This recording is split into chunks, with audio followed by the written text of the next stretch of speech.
اکبر کی رحمت سے ان کو ملا قرآن مبین، خالق اکبر کی رحمت سے ان کو ملا قرآن مبین، جس کی عظمت کو سمجھے انسان کے بس کی بات نہیں، جس کی عظمت کو سمجھے انسان کے بس کی بات نہیں، سلام بھیجے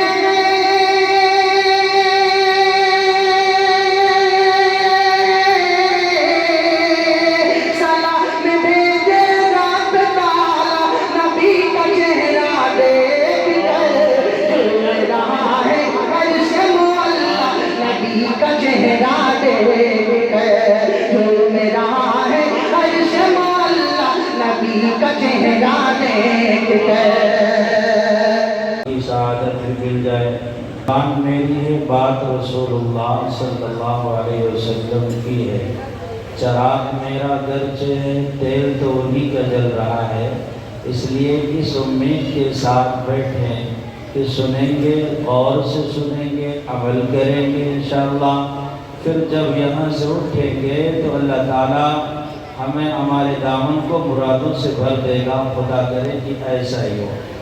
آپ نے سیرت کا مطالعہ کیا ہوگا، اللہ کے نبی علیہ السلام کی زندگی پڑھی ہوگی، سوانح اللہ کے حبیب صلی اللہ علیہ وسلم کی جو لکھی گئی ہے اسے آپ نے دیکھا ہوگا۔ میرے مطالعے میں مستقل طور پر سیرت کی کوئی نہ کوئی کتاب ضرور رہتی ہے، خواہ عربی میں ہو یا اردو میں۔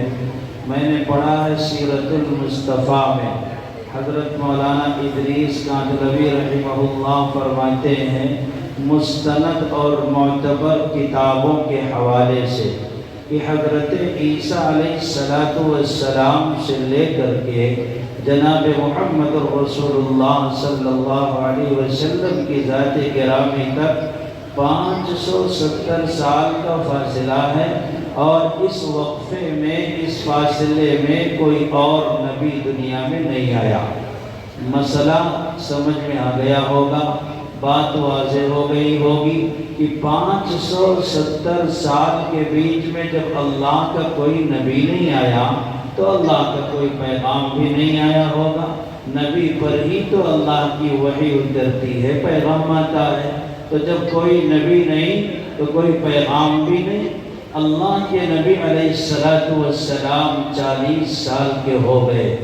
غار حرا میں اللہ کے نبی علیہ السلام خلوت کی زندگی گزار رہے ہیں کہ اللہ کا فرشتہ 570 سال کے بعد اس لیے آتا ہے کہ اللہ کا پیغام سنائے، نبی کے قلب اطہر پر رب کا کلام وارد کرے۔ 570 سال کے بعد غار حرا میں اللہ کا پیغام فرشتہ لے کر آیا ہے۔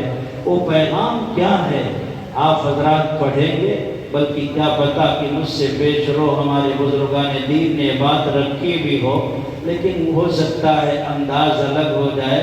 جب بات بار بار کی جاتی ہے تو دلوں میں بیٹھ جایا کرتی ہے۔ 570 سال کے بعد اللہ تعالیٰ نے جو پیغام دیا ہوگا بڑا اہم پیغام ہوگا، بڑا بہترین میسج ہوگا، اللہ کا کوئی خاص گفٹ اور تحفہ ہوگا۔ آپ جائیں تو آپ کو پتہ چلے گا نماز کا حکم نہیں آ رہا ہے، زکوٰۃ کا حکم نہیں آ رہا ہے، اللہ تعالیٰ نے حج کا حکم نہیں دیا، صوم صلاۃ کا حکم نہیں دیا، کسی دینی امر کا حکم نہیں دیا۔ حالانکہ اس معاشرے میں زناکاری بھی عام تھی، بچیوں کو لوگ زندہ گردور کر دیتے تھے، شراب کے رسیا تھے، شراب ان کی گھٹی میں پڑی تھی، اپنے غلاموں کو کھمبوں سے اپنے فنکشنوں میں باندھ دیتے تھے، اس کے بعد آگ لگا دیتے تھے۔ غلام جب اچھلتا تھا کودتا تھا تو انجوائے کرتے تھے، مزہ لیتے تھے، انہیں اچھا لگتا تھا۔ یہ تمام برائیاں ان کے اندر موجود تھی، تو ہونا تو یہ چاہیے تھا کہ اللہ کا پیغام نہیں تھی، اس محمد کی چادر تھی جس کا سراپا بہتا ہے، جس کے چادر کو بوسہ دینے کے لیے فرشتے قطار اندر قطار آتے ہیں، جس کا وجود خوشبوؤں سے بھی زیادہ معطر اور معمبر ہے کسی نے صحیح کہا ہے، بتا دیتی تھی خوشبو مصطفیٰ کی ابھی اس راہ سے آقا گئے ہیں۔ خوشبو والے نبی کی چادر اللہ کے نبی نے اس لڑکی کے سر پر اڑایا، انقلاب آ گیا، زمین و آسمان حیرت سے انگشت بدلتا ہے۔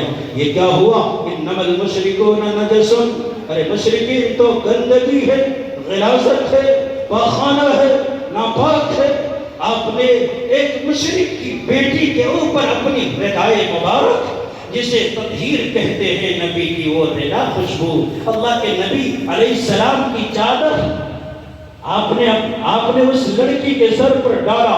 صحابہ بھی کنکھیوں سے سوالیہ استفساریہ انداز میں نبی کو دیکھ رہے ہیں، تاریخ بھی سوال کر رہی ہے۔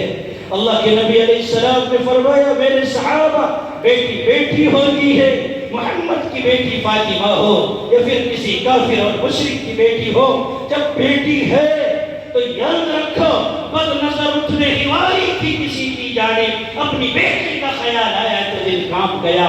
یہ کردار مسلمان کا ہونا چاہیے۔ بیٹی اس طرح بچائی، آپ رخصت ہو گئے۔ حضرت امیر المؤمنین عمر ابن خطاب کا دور ہے، یمن سے چل کر بغیر کسی محرم کے ایک عورت آتی ہے، مہینوں کا سفر پیدل کر کے آتی ہے۔ حضرت عمر کو پتہ چلتا ہے، غصے میں اس عورت کو بلا کے پوچھتے ہیں تجھے تو بغیر محرم کے آنا نہیں چاہیے۔ ایک ماں اپنے شوہر، اپنے بھائی، اپنے باپ، اپنے بھتیجے اور اپنے بھانجے کے بغیر شرعی جو 177 کلومیٹر کا جو سفر ہے اس سے زیادہ اگر جاتی ہے تو اس کے لیے سفر کرنا حرام ہے۔ اثر سے پگھل جانا اس کی فطرت ہے۔ یاد رکھو اگر کوئی چراغ گھر کی دہلیز پر روشن ہو، باد سموم کے دھوکے اس چراغ کو بجھا دیا کرتے ہیں۔ ہماری ماں بہنیں گھروں کے قندیلیں ہیں، گھروں کی شمع ہیں، گھروں کا چراغ ہے۔ ہمیں سمجھتے ہیں کہ جب گھر سے باہر نکلے گی، جائے گی، ماحول میں اختلاط ہوگا، لڑکا لڑکی ایک ساتھ ہوں گے، اس ماحول میں اسے ذہنی اذیت سے دوچار ہونا پڑے گا، لوگ اسے پریشان کریں گے اور پھر ماحول کی خرابی کے نتیجے میں ہماری بچی بگڑ جائے گی۔ اس لیے یکسو ہو کر اس کو تعلیم دے، اس کو پڑھائے ایسے ماحول میں جہاں کوئی نامحرم نہ جاتا ہو، کسی نامحرم کے جانے کا اندیشہ نہ ہو، اور ایسے ماحول میں جہاں باپ اور بھائی اسے گھر تک خود چھوڑ کر کے آئے۔ ہم یہ چاہتے ہیں، یہ نہیں کہ اپنی بچیوں کو ہم جاہل رکھنا چاہتے ہیں۔ ہمارا ماننا یہ ہے کہ اگر بچی جاہل ہے کوئی بات نہیں، اور اگر پڑھی لکھی ہے، آئی ایس ہے، آئی پی ایس ہے، انجینئر ہے، ڈاکٹر ہے یا کسی اور عہدے پر فائز ہے اور یہ عہدوں کی بلندیوں پر پہنچی ہے اپنی عزت کو تار تار کر کے، عصمت دری کرا کر کے، اس نے پی ایچ ڈی جس پروفیسر سے کی ہے پہلے اس نے اس کے ساتھ مقابلہ کیا ہے، اس کے نتیجے میں اسے پی ایچ ڈی کی ڈگری ملی ہے۔ یہ کسی غیر کے ساتھ تعلق بنانے کے بعد، کسی نامحرم کے ساتھ زناکاری کرنے کے بعد اس نتیجے پر پہنچی ہے۔ ایسی ڈگریوں کو آگ لگا دو، ایسے عہدے اور منصب کو لات مار دو۔ منصب تو ہمیں بھی مل سکتے تھے لیکن شرط حضوری تھی، یہ بات ہمیں منظور نہ تھی، بس اتنی سی مجبوری تھی۔ ہم نہیں چاہتے کہ زمانے کے قدم سے قدم ملا کر اپنی بیٹیوں کو ان کے ساتھ کرتے۔ ہمیں نظام معلوم ہے، ہمیں معلوم ہے کہ ہماری بچی جب گھر سے باہر نکلتی ہے پڑھائی کے لیے، کوچنگ کے لیے، اور کوئی سرپرست نہیں ہوتا ہے تو یہ کوچنگ تو بعد میں جائے گی۔ ایک بھوکا بھیڑیا بائک لے کر کے کسی نکڑ پر منزلہ کھڑا ہوا ہے، اس کا انتظار کر رہا ہے، وہ آئے گی، اسے بٹھائے گا، لے کر جائے گا، صبح ہوگی، شام ہوگی، زندگی یوں تمام ہوگی، اس کے ساتھ کہے گا میری محبت تو بڑی پاکیزہ ہے۔ وہ جانور اپنی ماں کی خیریت معلوم کیے ہوئے ایک زمانہ ہو گیا، باپ کے جھرریوں بھرے چہرے کو دیکھے ہوئے ایک زمانہ کی پھیلانے والے معاشرے کے بدبودار کرداروں کی بیٹیوں کو لے جا کر کے کولڈ ڈرنک پلا کر کے، بے ہوشی نشہ آور گولی ملا کر کے، ریپ کر کے بھی دیکھ کرے گا۔ یہ حالات مسلمانوں کے ہو رہے ہیں، اس لیے ہم نہیں کہتے کہ نہ پڑھاؤ۔ اللہ کے نبی علیہ السلام نے جس ماحول کے اندر یہ تعلیم دی ہے، موقع فراہم کیا ہے، جانتے ہیں اللہ کے نبی علیہ السلام کے تعلیمی انقلاب کے برپا کرنے کے نتیجے میں کیا ہوا؟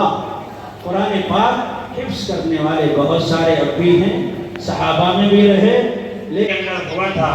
میرے دوست اور بزرگوں، اس بورڈ کا خاص مقصد تھا کہ گاؤں گاؤں، علاقے علاقے اور قریہ قریہ میں مکاتب کا جال بچھایا جائے، مکاتب کا نظام قائم کیا جائے، اور دینی تعلیم دینے والے افراد کا انتخاب کیا جائے اور اپنے نونہالوں کے ایمان کے تحفظ، ان کی بقا کی جد و جہد اور لڑائی لڑی جائے۔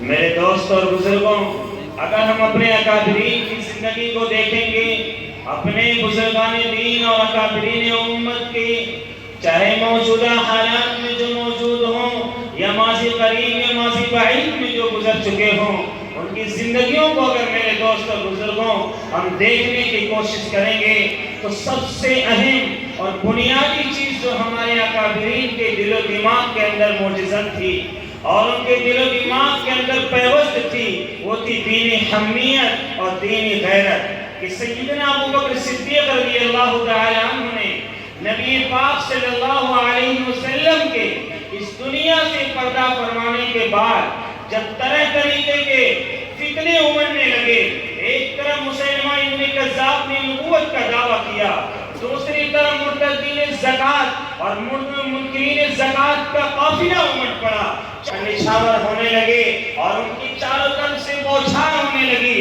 ایسے نازک وقت میں اور ایسے پرآشوب ماحول میں سارے صحابہ کرام سیدنا ابوبکر صدیق رضی اللہ تعالیٰ عنہ کے دست مبارک پر بیعت کرنے کے بعد کیا فرمایا تھا؟ میرے دوست اور بزرگوں، سیدنا عمر بن خطاب نے کہا تھا کہ ابو بکر، جو لوگ آج زکوٰۃ کے دینے کا انکار کر رہے ہیں، ان سے بھی قتال مت کرو، ابھی رک جاؤ، اور اسامہ بن زید کو آقا مدنی نے جو جہاد کے لیے سریح کرنے کے قابل نہیں بن رہے ہیں۔ میرے دوست اور بزرگوں، کون کہا؟ سارے صحابہ کرام جمع ہو کر کے سیدنا عمر بن خطاب نے حضرت ابوبکر صدیق رضی اللہ عنہ نے جو غیرت ایمانی اور دینی حمیت اور غیرت کو سامنے رکھ کر کے دیا تھا، کیا فرمایا؟ ایوقص الدین وانا حی، کہ دین میں کمی واقع ہو جائے اور میں زندہ رہوں، یہ نہیں ہو سکتا ہے۔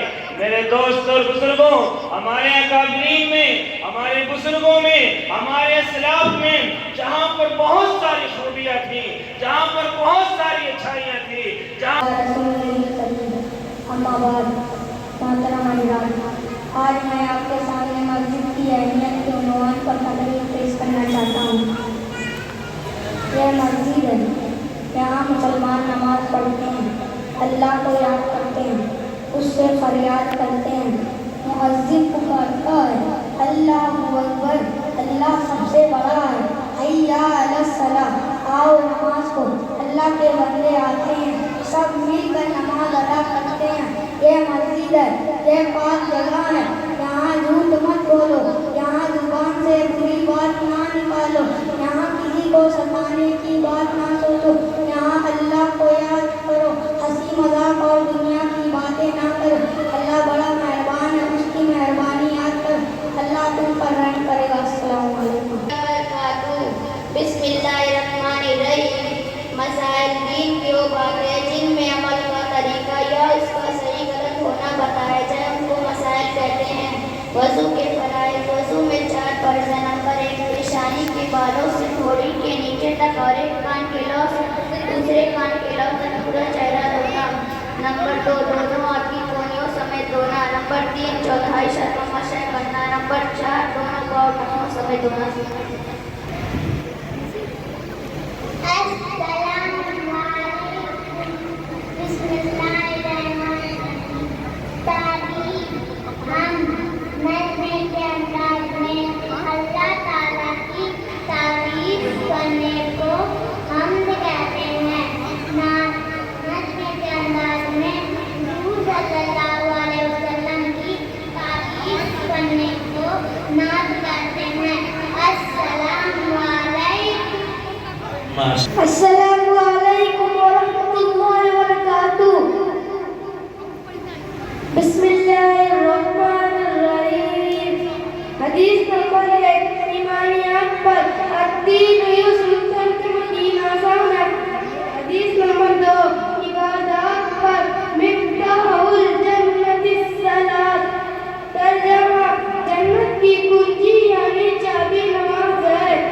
حدیث نمبر 3 معاملات پر من غص فلیس منا، ترجمہ جو دھوکہ دے وہ ہم نہیں، یعنی مسلمانوں میں سے نہیں۔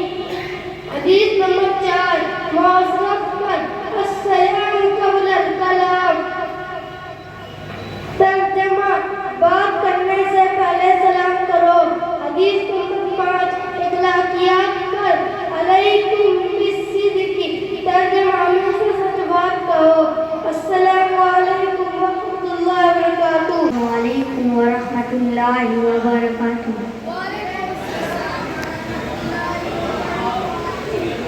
اعوذ باللہ من الشیطان الرجیم، بسم اللہ الرحمن الرحیم، الحمد للہ رب العالمین، الرحمن الرحیم، مالک یوم الدین، ایاک نعبد و ایاک نستعین، اهدنا الصراط المستقیم، صراط الذین أنعمت علیہم غیر المغضوب علیہم ولا الضالین۔ بسم اللہ الرحمن الرحیم، اِنَّا أَعْطَيْنَاكَ الْكَوْثَرَ فَصَلِّ لِرَبِّكَ وَانْحَرْ، إِنَّ شَانِئَكَ